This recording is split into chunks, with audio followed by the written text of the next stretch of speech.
Hello everyone. Today we are going to talk about a phrase let out. Yes, as you can see, that wind is blowing and my hair is also.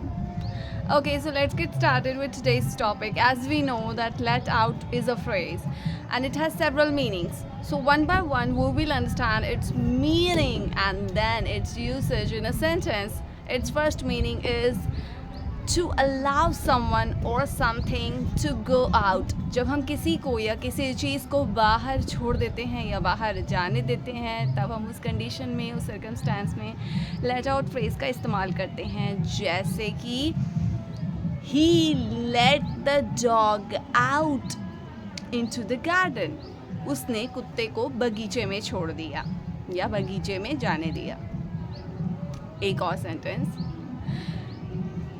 She opened the cage and let out the bird.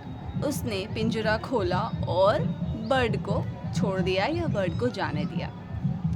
एक और sentence देख लेते हैं. I let out some old toys and give them to other kids. मैंने कुछ पुराने खिलौने निकाले और दूसरे बच्चों को दे दिए.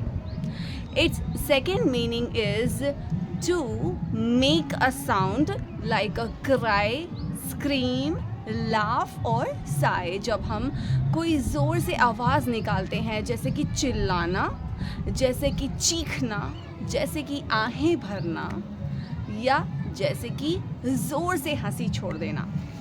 For example, she let out a loud scream when she saw the spider. उसने मकड़ी देखते ही जोर से चीख मार दिया. The kids let out a cheerful laugh. बच्चों ने जोर से हंसी छोड़ दी. एक और सेंटेंस देखते हैं. He let out a deep sigh of relief. उसने राहत की एक लंबी सी सांस ली. Got my point?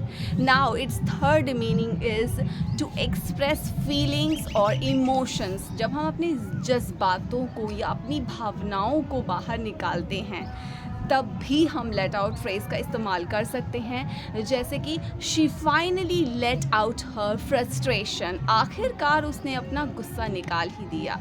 He let out his anger during the argument. उसने बहस के दौरान गुस्सा निकाल दिया. Sometimes it's good to let out your emotions. कभी कभी अपने जज्बातों को बाहर निकालना अच्छा होता है. Its fourth meaning is to reveal a secret or information. जब भी हम कोई जानकारी दे देते हैं, जैसे कि गलती से हमने किसी की राज खोल दिए या कोई भी बात बता दी, तब भी हम इस let out phrase का इस्तेमाल करते हैं, जैसे कि Don't let out this secret.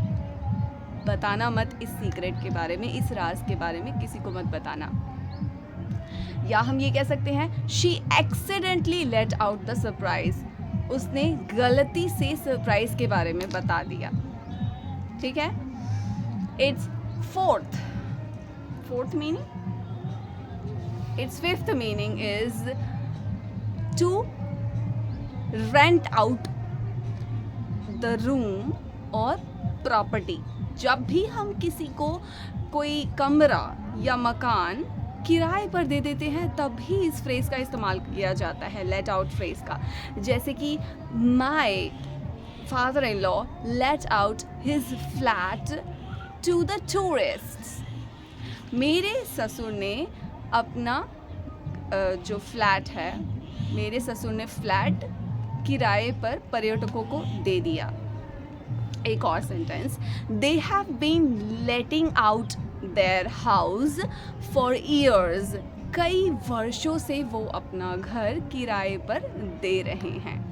Okay, now we will talk about its fifth meaning और सिक्स्थ मीनिंग मे बी. या you have to check this video out, that how many meanings I have discussed with you, and please let me know in the comment section. So let's talk about its sixth meaning, to make something looser or wider, then in that condition also we can use let out phrase. जैसे कि this shirt is tight, can you let it out a bit? ये shirt tight है, क्या आप इसे थोड़ा ढीला कर सकते हो? एक और सेंटेंस, हाँ, the tailor let out my trousers, दर्जी ने मेरी ट्राउज़र्स, मेरे जो पिजामा था या पैंट था उसको ढीला कर दिया. एक और sentence, she had the dress let out at the waist, उसने अपनी ड्रेस को कमर पे ढीला करवाया. Okay, got my point.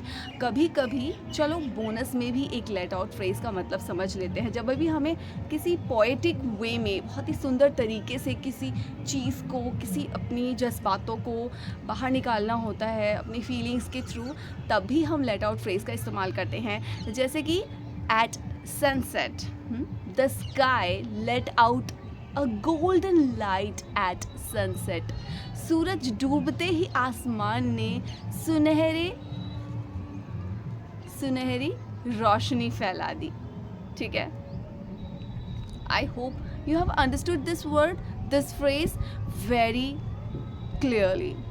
I want you to make your sentences using let out in the comment section. I would love to read out your comments, and please keep practicing, keep speaking in English all the time for better learning. Bye bye. And please subscribe to the channel. Yes, Bye bye. don't forget to subscribe to my channel if you liked this video.